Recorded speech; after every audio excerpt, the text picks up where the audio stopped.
Good morning everybody, कैसे हैं आप सभी लोग। और आइए फिर से एक बार ज्योग्राफी क्लास में आपका स्वागत है। जैसा कि कल हमने क्वेश्चन दिया था महासागरों में प्लास्टिक प्रदूषण को लेकर, तो बहुत अच्छी बात है, बहुत लोगों ने भेजा लिखकर और उन लोगों में सिर्फ एक ही नाम आता है जिनका नाम है आकांक्षा पांडे।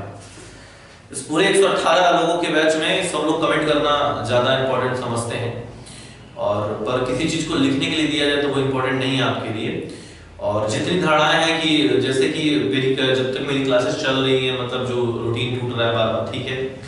और मेंस के लिए जो परेशानियां हैं, मैं जल्दी ही शुरू करने वाला हूँ, और जिस दिन शुरू करूंगा उस दिन फिर अच्छे से शुरू होगा, कायदे से। फिर आप अच्छे एक, अभी तक मेरा वो चेहरा नहीं देखे हो जो मैं अपने आप पर आके पढ़ाता हूँ, ठीक है। और जो भी पढ़ाया दिल से पढ़ा हूँ, क्रांति मैंने कभी की नहीं, पहली बार जिन्होंने भी ये शब्द यूज किया है। आकांक्षा जी की अच्छी बात ये हमें लगी है कि बहुत अच्छा लगा आज मुझे, पहली बार मैंने कुछ लिखने के लिए दिया था। और दरअसल ये जो नया बैच था, नया बैच में मैंने एक ट्रेंड बनाया है कि हफ्ते में मैं एक दिन उनको एक क्वेश्चन लिखने के लिए देता हूं, और वो क्वेश्चन हमें लिखकर भेजते हैं, मैं उसको चेक करता हूं और उसके बाद उनको रिप्लाई बताता हूं कहां पर क्या कैसे लिखना है। उस चीज का मैं डिस्कशन नहीं कराता हूं, पर उनकी सोच को मैं बढ़ाता हूं। सोचा कि यही काम मैं आप लोग में करूं, तो खैर आप लोग में जो भी रहा, मैं क्वेश्चंस आज से नहीं दूंगा क्वेश्चन कराने के लिए, टेंशन मत लीजिएगा। तो जो लोगों को करना होगा उन्हीं लोगों को दिया जाएगा। आकांक्षा जी ने शायद सुबह, आकांक्षा पांडे, बहुत बहुत बहुत आपको बहुत बहुत बेहतरीन कि आपने इतना अच्छा लिखा। और उनकी खास बात ये रही आकांक्षा पांडे जी की कि उन्होंने शायद सुबह मुझे रात को मैसेज किया था, मैं सुबह देख पाया 9 साढ़े 8 बजे, और उन्होंने अपने स्टेटमेंट बहुत अच्छे से जो महासागरों में प्लास्टिक प्रदूषण की जो चीजें हैं उसको लिखा था। लेकिन उन्होंने कहीं कहीं गलतियां की थी। जैसे पहले उन्होंने लाइन इतना प्रभावकारी नहीं था, लगा था कि नॉर्मल सा बस लिखा गया है, फिर नीचे की चीजों को। और मैंने उनको तुरंत मैसेज किया, वॉइस मैसेज भेजा कि आपने लिखा तो अच्छा है, प्रयास अच्छा है, लेकिन उतना ऑथेंटिक नहीं, उतना प्रभावकारी नहीं है जिससे लगता हो कि मेन रीजन यही है। उसके बाद मैंने वॉइस मैसेज भेजा, वो लड़की तुरंत ऑन द स्पॉट लिखकर फिर दूसरा हमें पेज उठाकर फिर से भेजी 300 शब्दों का। ज्यादा समय नहीं लगा, मुश्किल से उनको 50 मिनट का या 40 मिनट का समय लगा होगा। उन्होंने फिर से लिखकर भेजा, और दरअसल मैं अभी जस्ट पढ़ा ही रहा था तो तुरंत मेरे पास मैसेज भी आया उनका। बहुत अच्छा है आकांक्षा, ऐसी मेहनत करते रहो आप। और एक बहुत अच्छा, बहुत लोगों के लिखने के लिए, लेकिन एक बात कही गई है ना कि कुछ लोग किसी के आश्रित बैठे होते हैं, वही काम है आप लोगों का भी। आप भगवान के भरोसे बैठे हो, क्या मतलब भगवान आपके भरोसे बैठा हो। तो जो चीज पढ़ाया जा रहा है वो मेरा तरीका है कि अगर मेरे से संबंधित अगर कोई प्रश्न आपके एग्जाम्स में आते हैं, अगर आप वो नहीं कर पाते हैं, तो फिर आप हमें ब्लेम दो कि मोहित सर अच्छे से नहीं पढ़ाया, नहीं कर पाया। मैंने जितना पढ़ाया है बहुत ज्यादा आप लोगों को पढ़ाया गया है, और इतने कम शुल्क में इतनी अच्छी और इतनी डीप कहीं पर पढ़ाई अगर कोई करवा सकता है तो सिर्फ इंस्पायर्ड गोल की फैमिली, मोहित सर और उनकी टीम करवा सकती है, कोई नहीं करवा सकता है।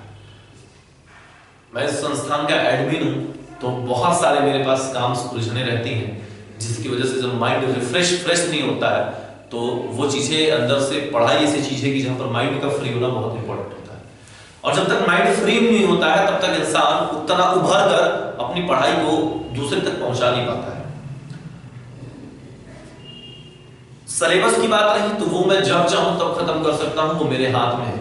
जब एक टीचर पढ़ाना शुरू करता है तो स्टार्टिंग में वो नौसिखुआ होता है कि उसको कितने दिन में खत्म करता है, लेकिन जो इंसान 4 साल 5 साल 6 साल से पढ़ा रहा हो उसको पता होता है कि कितने दिन में खत्म करना है। इंडियन ज्योग्राफी कब तक खत्म। अभी मैंने उसका वो कल मैंने 2 क्वेश्चन टेस्ट सीरीज के मैंने भेजे होंगे, टेस्ट सीरीज 2 भेजा होगा। किसी ने लगाकर एक बार भी हमें रिप्लाई नहीं दिया कि सर क्वेश्चन अच्छा था या बेहतर रहा कि हम लोग की तैयारी करा रहे हैं। किसी ने मैसेज किया था कि सर कोर्स जल्दी कंप्लीट करा दीजिए, लोअर बीसीएस का एग्जाम आ चुका है, कोर्स कंप्लीट कराकर ही क्या 3 बार लोगे आप। बुरा मत मानना कि मैं जैसे बोल रहा हूँ कि आप लोगों ने मुझे बोला, सही बात है, आपने शुल्क जमा किया है, क्लास अगर कंटिन्यू नहीं चलेगी तो आप बोलोगे ही बोलोगे, उसमें कोई डाउट नहीं। किसी ने भी किया, मैंने 2 टेस्ट पेपर मैंने आपके बैच में भेजे हैं, और किसी ने भी एक बार भी रिप्लाई नहीं किया कि सर टेस्ट अच्छा था, सर हम लोग क्वेश्चन कर पा रहे हैं, हम लोग इतने दिन हो गए पर्वत पठार पहाड़ियां पढ़े लेकिन आज भी दिमाग में है, वो कर पा रहे हैं। वो क्यों भेजा गया जानते हो? कि बैठ के क्वेश्चन में सॉल्व करो, अपने आप को तौल पाओ कि किसका आंसर क्या होगा। सिर्फ अगर पढ़ना है तो ठीक है, मैं आपसे पढ़ाने के लिए तैयार हूं और पढ़ाऊंगा सिर्फ, लेकिन उससे अन्यथा और चीजों की उम्मीद मुझसे मत करना। चाहे मुझे अगर पब्लिकली गाली दो, चाहे जो भी दो आप लोग, ठीक है। अगर पढ़ाया हूं तो हमेशा ईमानदारी से पढ़ाया हूं, चाहे 10 मिनट ही कभी ना पढ़ा। और ऐसा कोई भी क्लास मेरी लगी हो जिसमें आपको समझ में ना आया हो, या भले मैंने हंसी मजाक में 10 मिनट 5 मिनट की क्लास पढ़ाई हो, लेकिन आपके दिमाग में मैंने उस चीज को डाला है, बहुत अच्छे तरीके से डाला है, या आज आप इंडियन ज्योग्राफी में प्राउड कह के कह सकते हो कि मेरा तैयार है। ठीक है, तो बाकी आपकी मर्जी। चलो शुरू करते हैं। हमने आज 2 मैप बना हुआ है, आज कुछ नए तरीके से पढ़ाऊंगा मैं आप लोगों को, बहुत इंटरेस्टिंग चीजें भी हैं, मजा भी आया आप लोगों को पढ़ के। उस दिन हम लोगों ने रेल परिवहन के बारे में पढ़ा था, 17 रेलवे जोनों के बारे में पढ़ा था। जब लाइव आ जाएगा तो क्वेश्चन लाइव की भी व्यवस्था कराई जाएगी, जल्दी लाइव क्लास चलेगी आप लोगों की। तो आज हम 2 चीजों के बारे में पढ़ेंगे। आज हम एक तरफ यहां पर पढ़ेंगे, इस मैप पर हम पढ़ेंगे जल परिवहन के बारे में। क्या पढ़ेंगे? जल परिवहन पढ़ेंगे, जहां से प्रश्न पूछे जाते हैं। और एक तरफ अगर हम यहां पर आ जाएं तो इस तरफ हम पढ़ेंगे सड़क परिवहन के बारे में पढ़ेंगे। इसके बारे में पढ़ेंगे सड़क परिवहन के बारे में पढ़ेंगे।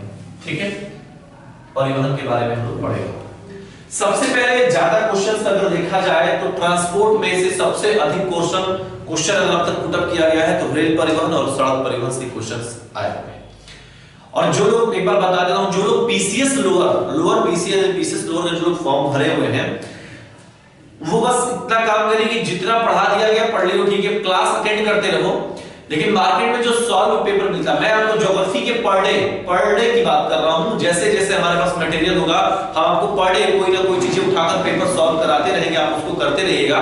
ठीक है, बस पेपर सॉल्व कर लो। देखो लोअर पीसीएस पहले आयोग कराता था तो क्वेश्चन का स्टैंडर्ड अच्छा रहता था, लेकिन इस समय अधीनस्थ करा रहा है तो क्वेश्चन का स्तर जहां तक देखा जाए तो ठीक ठाक रहेगा। जैसे यूपी ट्रिपल एससी की क्वेश्चंस आते हैं वैसे ही रहेंगे, बाद थोड़ा सा हाई हो सकता है। ठीक है, कंपटीशन ज्यादा है, 2 घंटे में 200 क्वेश्चंस अटेंड करने हैं, बहुत सारी चीजें उसमें हैं, तो इसलिए पकड़ आपको बहुत अच्छी बनानी पड़ेगी। इसीलिए एक बढ़िया तरीके से सॉल्व करो पेपर। जितना मैं पब्लिकली भी पढ़ा रहा हूं, पब्लिकली क्वेश्चन सॉल्व करा रहा हूं, पब्लिकली जाओ वहां पर क्वेश्चन को सॉल्व करो, देखो कि कौन सा सर ने क्या बताया, एक नए तरीके के नए कांसेप्ट के साथ मैं क्वेश्चन को वहां पर चीजें बता रहा हूं, तो वो सारी चीजें आप अपने माइंड में करते रहो। चलो, इसमें सड़क परिवहन में हम सबसे पहले पढ़ेंगे एनएच के बारे में। किसके बारे में पढ़ेंगे? एनएच के बारे में। तो आ जाओ शुरू करते हैं। सबसे पहली बात यहां पर देखा जाए तो ये स्थान जो हमारा कहलाता है, यहाँ पर एक छोटा सा जगह है और उस स्थान का नाम क्या होता है? दिल्ली होता है। क्या होता है? उस स्थान का नाम जहां तक मैं जानता हूं उसको क्या बोलते हैं? हम दिल्ली बोलते हैं। क्या बोलते हैं? दिल्ली।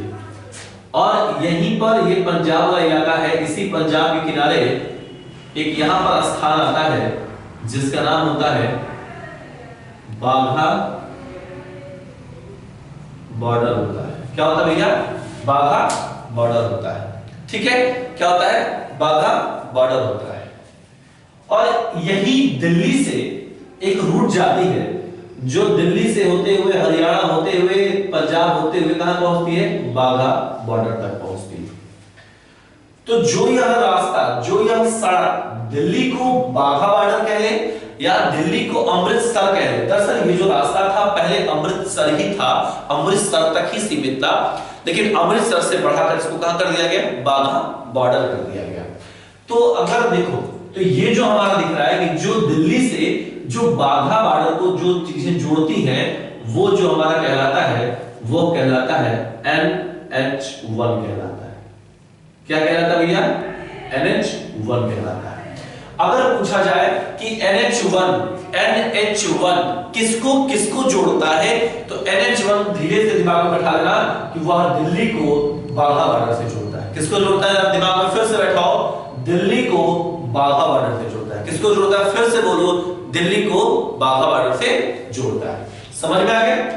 Very good. चलो, अब इसी दिल्ली और बाघा बॉर्डर के बीच में इसी स्थान पर एक जगह पड़ता है और उस स्थान का नाम जानते हो क्या होता है? जलांधर होता है। जलांधर होता है। क्या होता है? जलंधर होता है। जलंधर होता है। ठीक है, और यहां पर देखा जाए उरी, यहां पर आता है उरी आता है, यहां पर श्रीनगर आता है। ठीक है, तो यहां पर हम लिख देते हैं आपको बहुत अच्छे से। ये हमारा कौन सा हो गया? ये श्रीनगर हो गया। ये कौन सा हो गया भैया? ये उरी हो गया। और यहां पर एक स्थान आता है जिसका नाम होता है लेह हो गया। ठीक है, तो जलंधर से एक रोड जाती है, जलंधर से होते हुए ये जाती है पंजाब होते हुए जम्मू कश्मीर में एंटर करती है, फिर ये कहां जाती है श्रीनगर होते हुए फिर ये उरी पर आ जाती है। ध्यान से देखो, जलंधर से होते हुए या पंजाब जलंधर पंजाब होते हुए जम्मू कश्मीर में एंटर करती है, फिर ये श्रीनगर जाती है और श्रीनगर से कहां चली जाती है? उरी चली जाती है। कहां चली जाती है? उरी चली जाती है। तो जो रूट जलंधर को उरी तक जोड़ता है, जलंधर को उरी तक जोड़ता है, उसको हम वो जो रूट कहलाते हैं वो NH1A कहलाता है। क्या कहलाता है भैया? NH1A कहलाता है। क्या कहलाता है? NH1A कहलाता है। समझ में आ गया?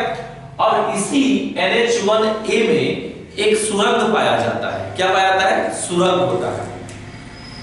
तो यहां पर क्वेश्चन दो बन जाते हैं। क्या पाया जाता है? सुरंग होता है तो दो क्वेश्चन। तो जो सुरंग होता है वो जवाहर सुरंग का नाम सुने होंगे, जवाहर सुरंग का नाम आप लोगों ने सुना होगा। तो पूछा जाता है कि जवाहर जो सुरंग है, क्या पूछा जाता है? जो जवाहर सुरंग है वह किस राष्ट्रीय राजमार्ग से संबंधित है? तो जवाहर सुरंग NH1A से क्या है? संबंधित है। आप सभी को पता है कि यह पूरा हमारा जम्मू कश्मीर वाला इलाका, हिमाचल प्रदेश उत्तराखंड वाला इलाका, ये पूरा का पूरा ही क्या है? पहाड़ी इलाका है, हिमालय का क्षेत्र है। तो जो पहाड़ी क्षेत्रों को, पर्वतों को काट कर जो मार्ग बनाया जाता है मनुष्य के द्वारा, उसको हम दर्रा बोलते हैं।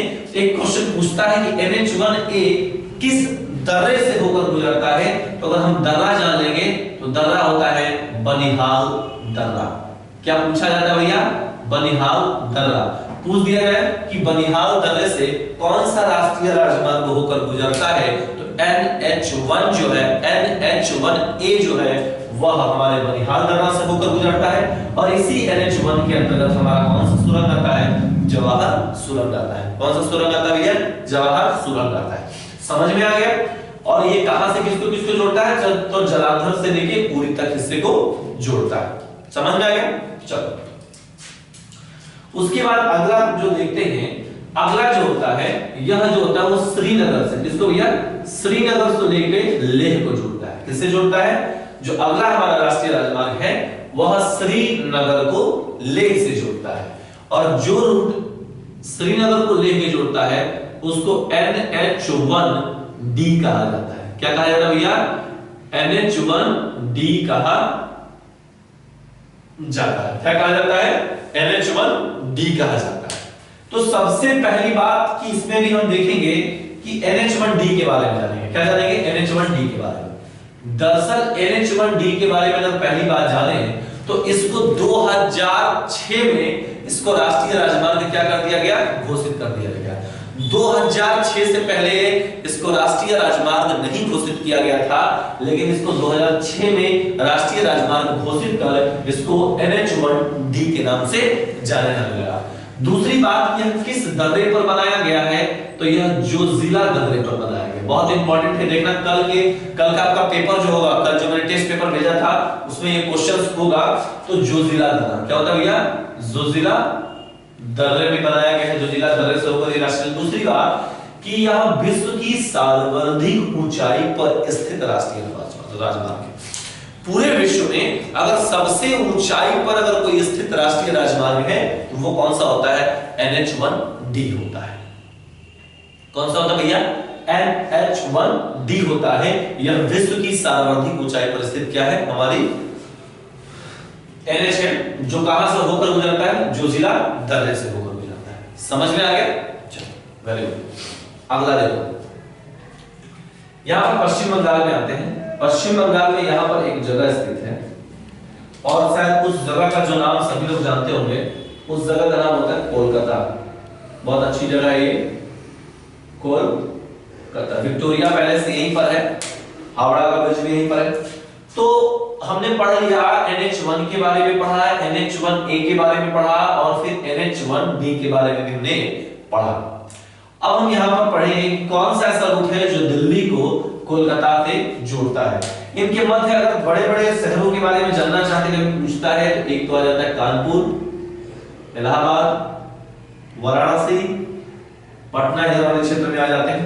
और यहाँ पर एक और देखोगे तो यहाँ पर आ जाता है आगरा। कौन सा आ जाता है भैया? आगरा भी आ जाता है।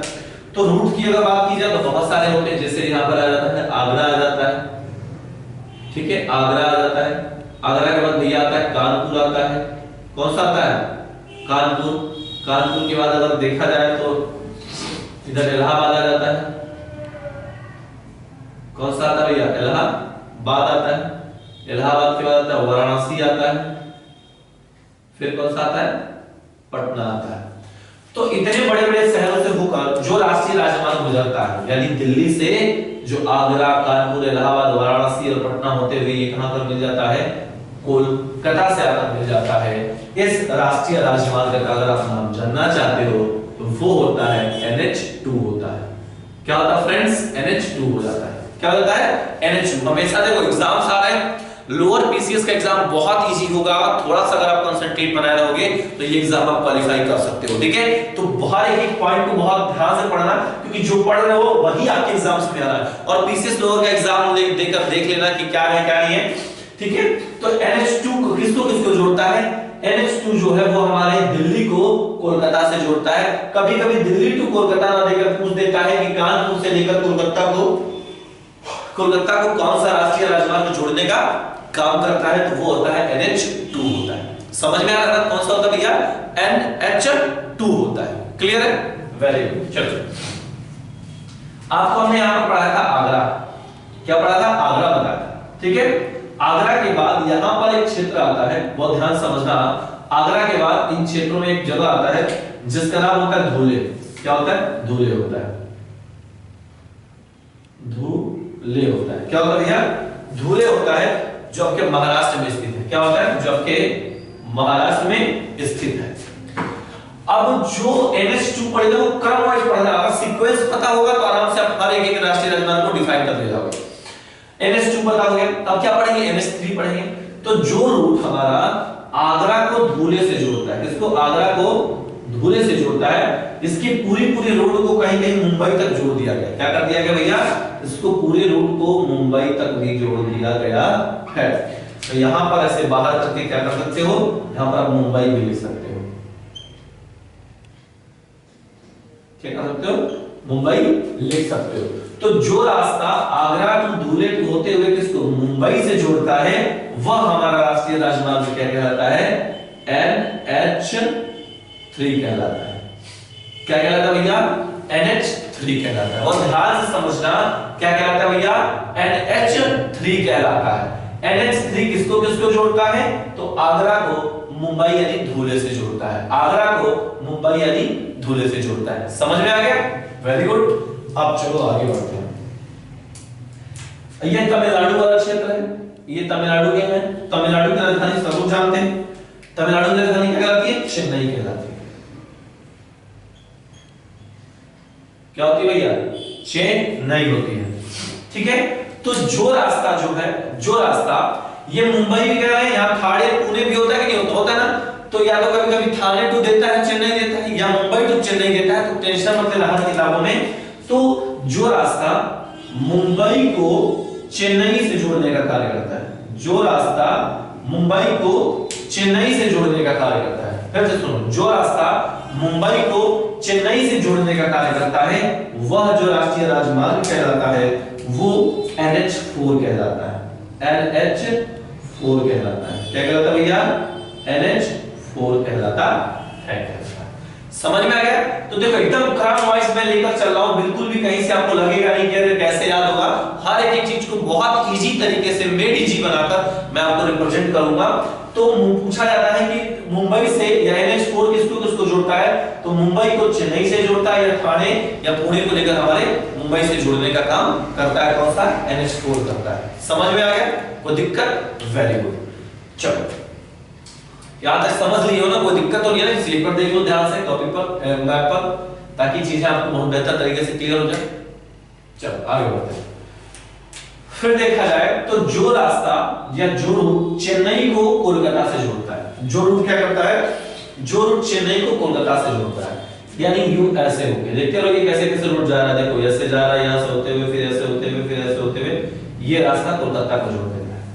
तो जो रूट चेन्नई टू कोलकाता को जोड़ता है, जो रूट चेन्नई टू कोलकाता को जो जोड़ता है उसको हम बोलते हैं NH5 बोलते हैं। क्या बोलते हैं भैया? NH5 बोला जाता है। क्या बोला जाता है? NH5 बोला जाता है। और हमेशा याद रखिएगा NH5 की एक विशेषता है, यह पूर्वी तट को जोड़ने का कार्य करता है। क्या करता है? यह पूर्वी तट को जोड़ता है। पूछा जाता है क्वेश्चन NH5 से ये नहीं पूछा जाता है, पर NH4 नहीं जोड़ता है। पूछा जाता है कि NH5 ये पूछ देगा कि पूर्वी तट को जोड़ता है कौन सा राष्ट्रीय राजमार्ग? तो NH5 पूछ देगा कि पूर्वी तट को जोड़ता है कौन सा राष्ट्रीय राजमार्ग? NH5 जोड़ता है। कौन जोड़ता है फ्रेंड्स? NH5 जोड़ता है। क्लियर है? Very good. चलो NH5 जोड़ता है। समझ में आ गया? आगे बढ़े। चलो ये हमारा गुजरात वाला हिस्सा होता है और यहां पर एक जगह पाया जाता है और उस जगह का नाम अगर जानते हो तो अच्छी बात है, तो मैं बताता हूं। उस जगह का नाम होता है समर ख्याल होता है। समर ख्याली होता है। क्या होता है भैया? समर ख्याली होता है। क्या होता है? समर ख्याली। ये क्वेश्चन बहुत इंपॉर्टेंट है, पूछा गया है 3 से 4 बार आपके एग्जाम में।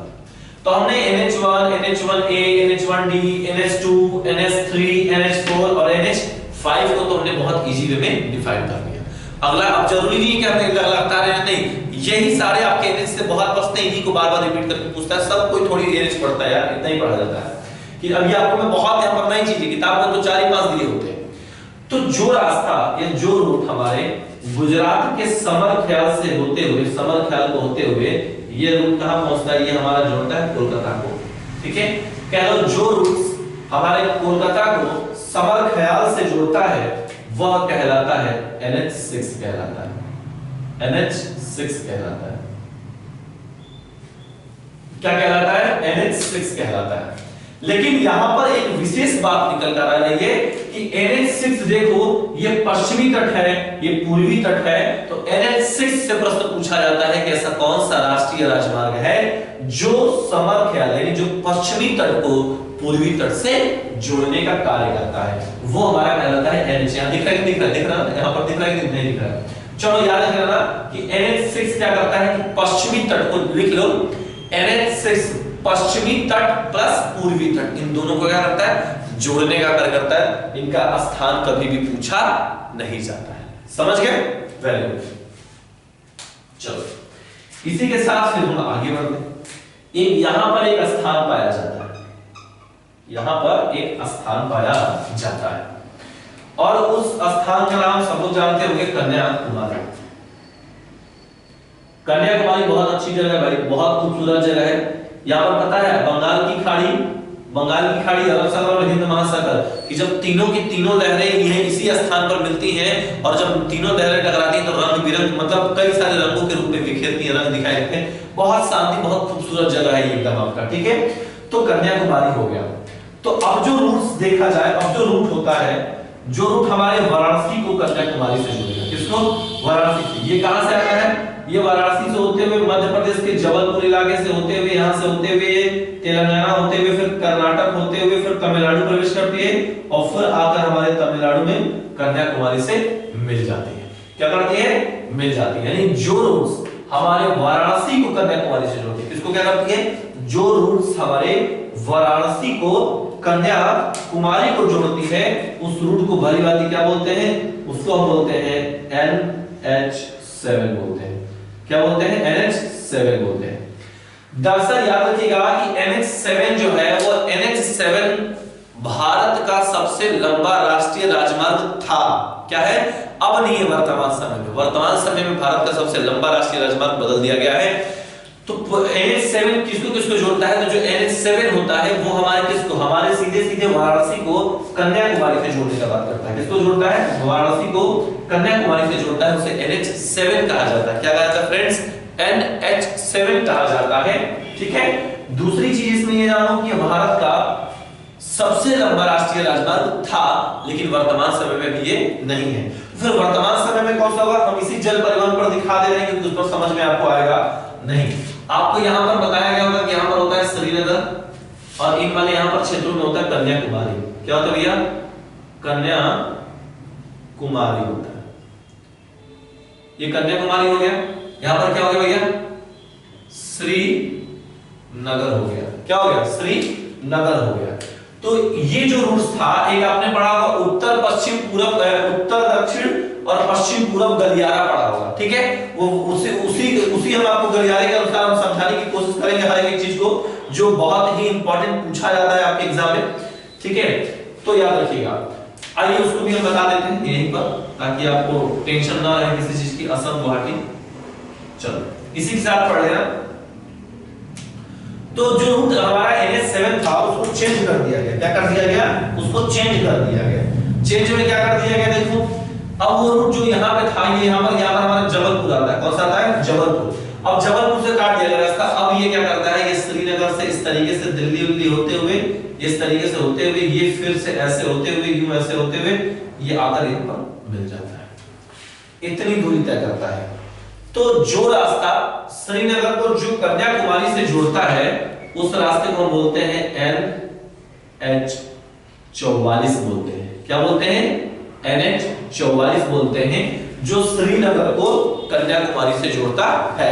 यानी कहने का सेंस है कि अगर कोई व्यक्ति अगर श्रीनगर बैठता है तो वो डायरेक्ट कहां तक घूम सकता है? लगातार एक ही गाड़ी बिना बदले कन्याकुमारी तक लगातार वो घूम सकता है।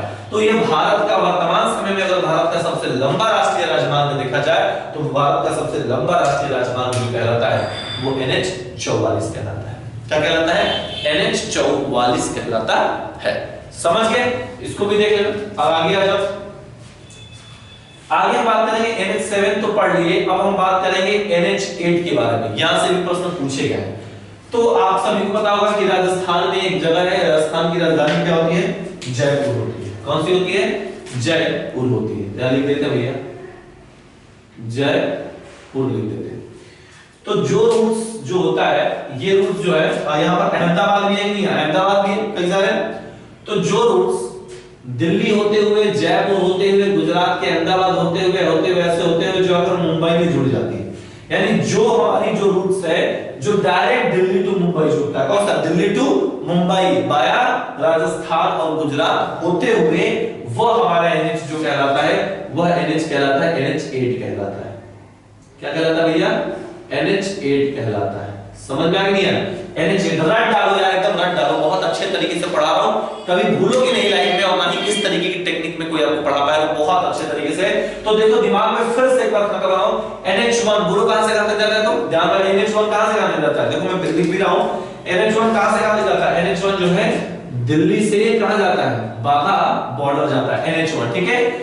NH1A कहां से कहां तक जाता है? तो NH1A जो है वो जलंधर से कहां जाता है? उरी जाता है। कहां जाता है? जलंधर से उरी। माइंड सेट करो, कहां जाता है? जलंधर से उरी।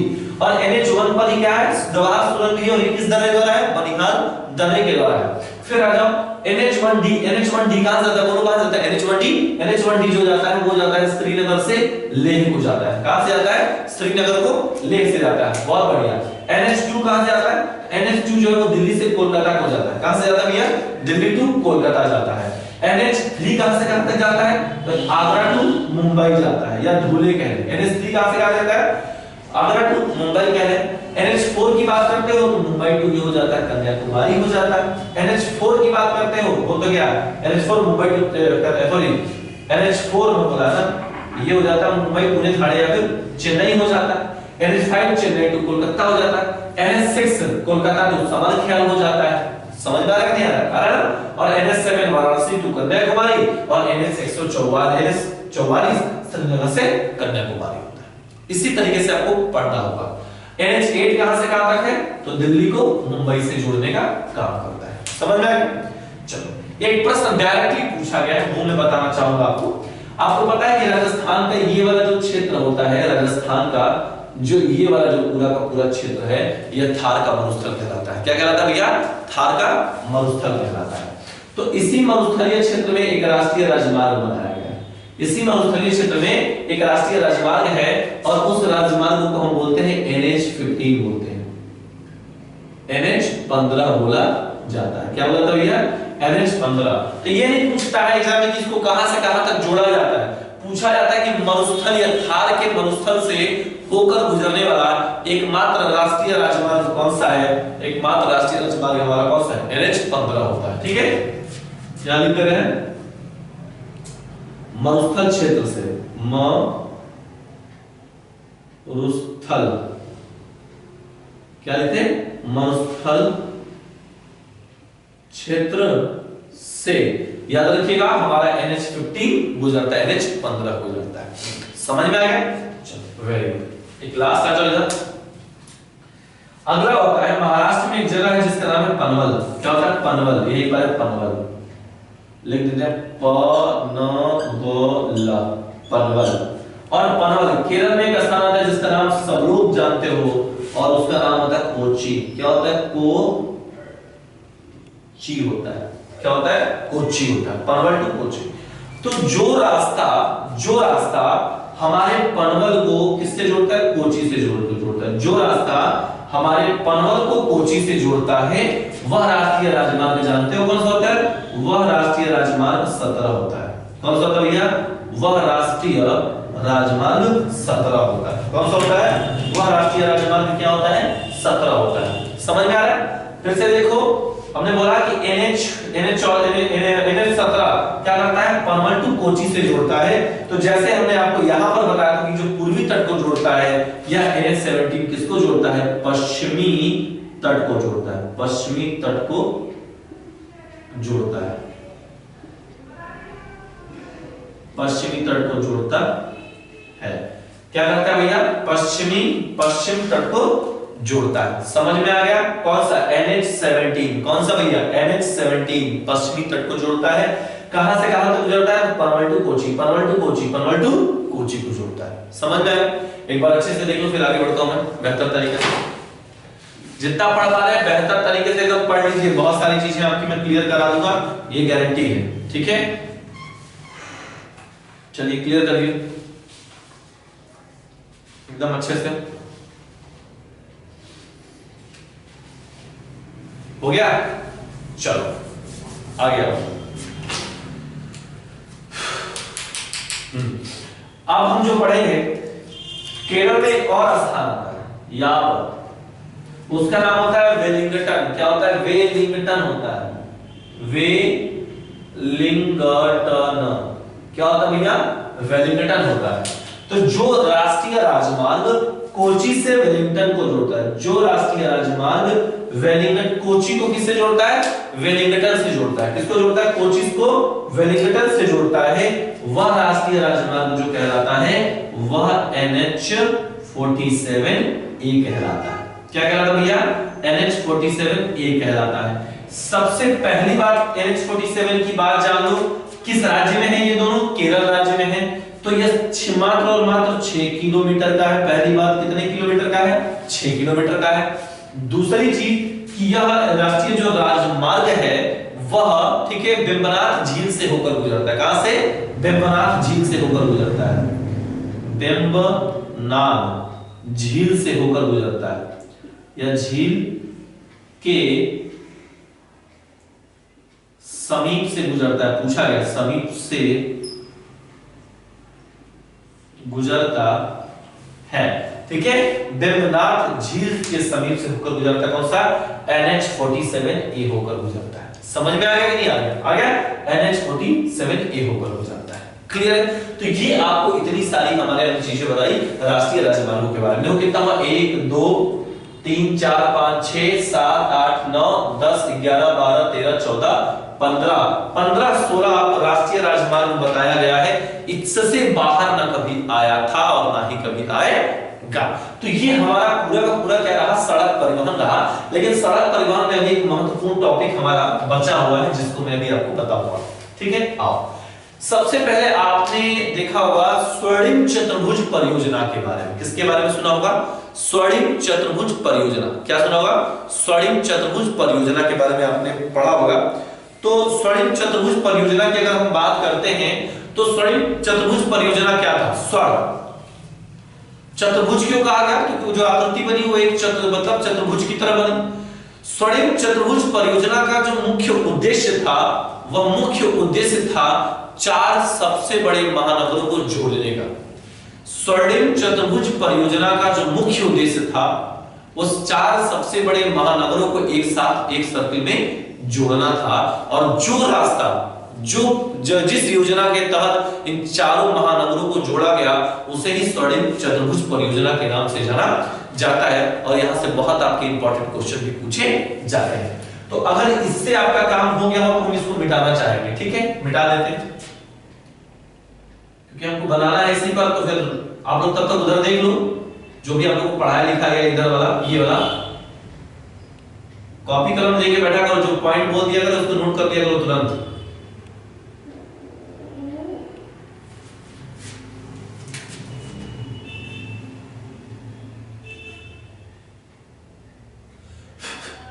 ठीक है, एक सेकंड ऊंचा यार, इसको कर रहे हैं।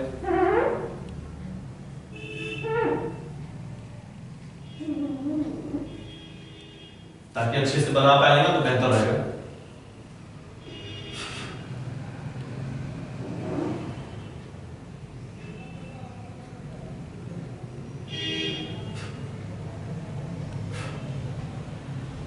चलो ये हमारा है, ठीक है। तो चार सबसे बड़े महानगरों के पहले बारे में हम जानेंगे। तो एक जो सबसे बड़ा महानगर आता है वो कौन सा होता है ये बताओ। एक यहां पर होता है, देखो बड़ा सा करके बना रहे हैं, एक यहां होता है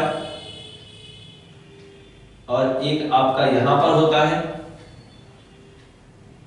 एक आपका यहां होता है और एक आपका यहां होता है ना।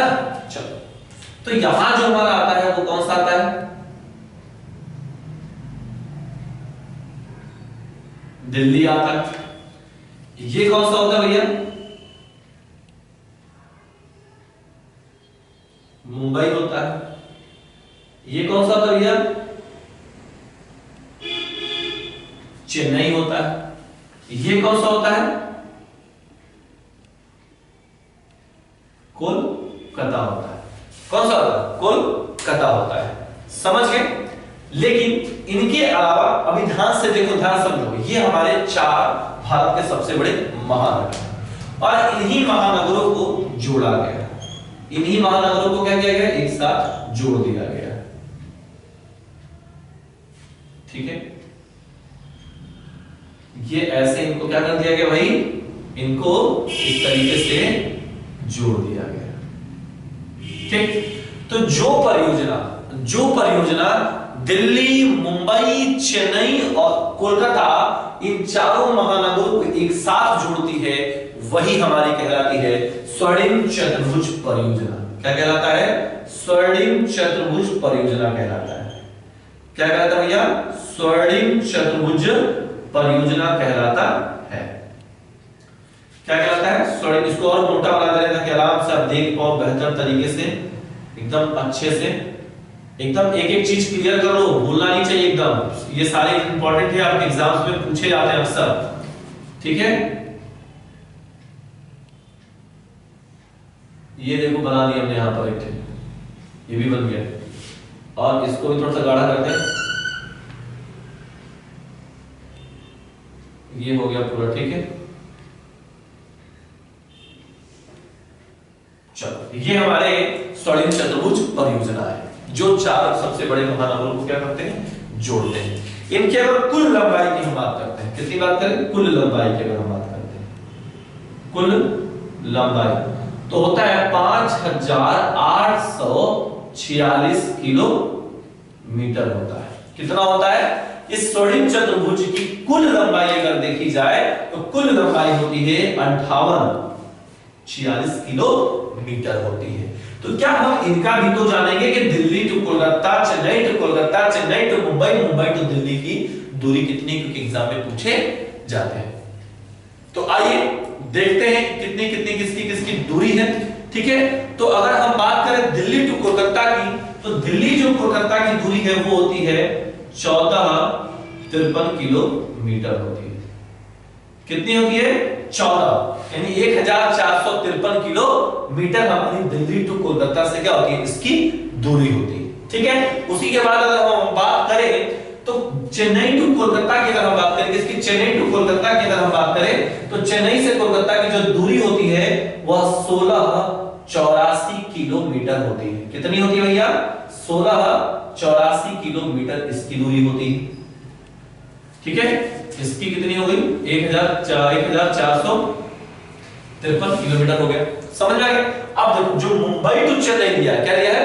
जो मुंबई टू चेन्नई दिया गया है, इसकी जो दूरी होती है यह 1290 किलोमीटर होती है।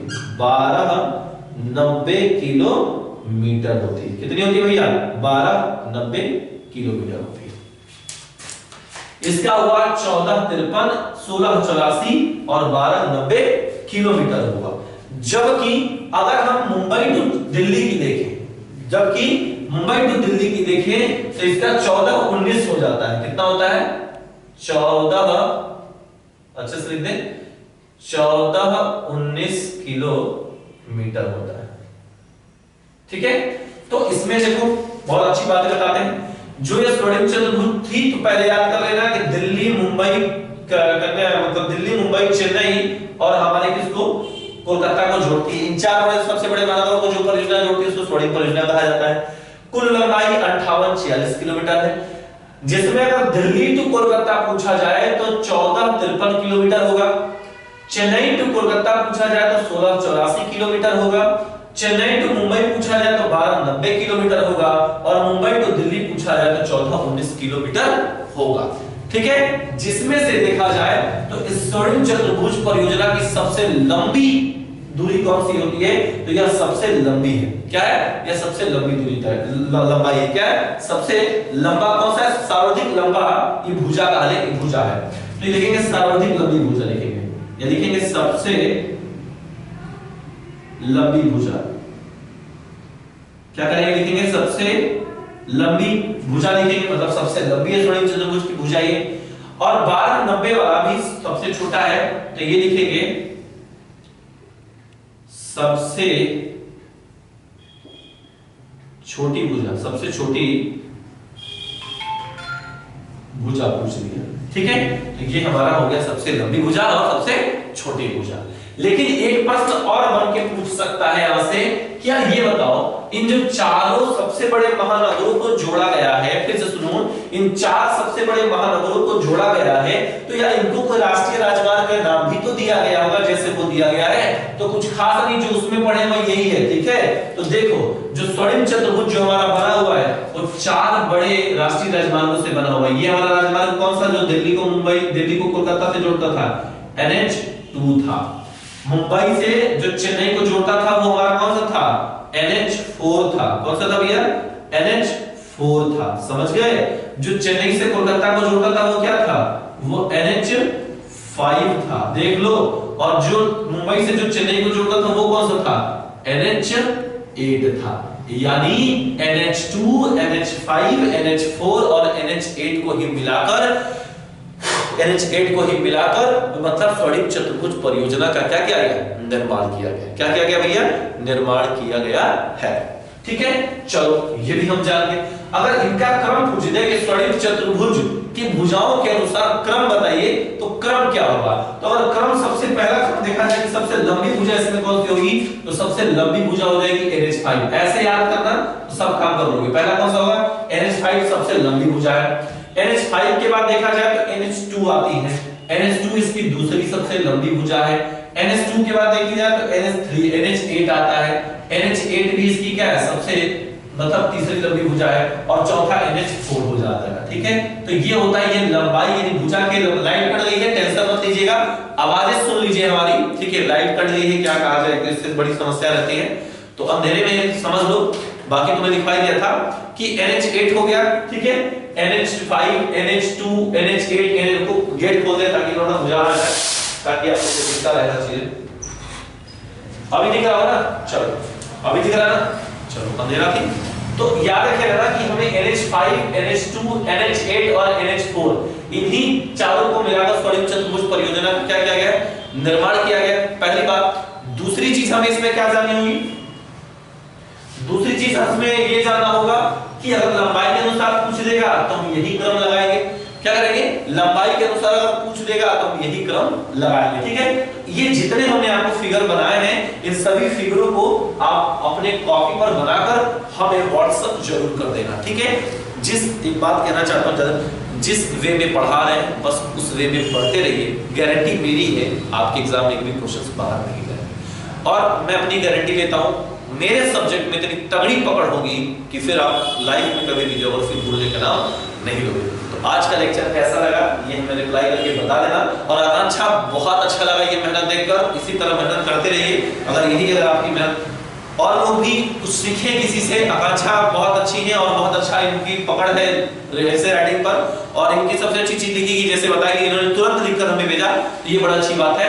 तो थैंक यू वेरी मच आज के लिए। बाकी मुलाकात फिर हमारे कल, हम आप लोगों को एक नए तरीके से पढ़ाएंगे और कल हमारे इस बोर्ड पर कई ढेर सारे भारत के मैप होंगे, ठीक है। तो तैयार रहिएगा, तब तक के लिए thank you very much and जय हिंद।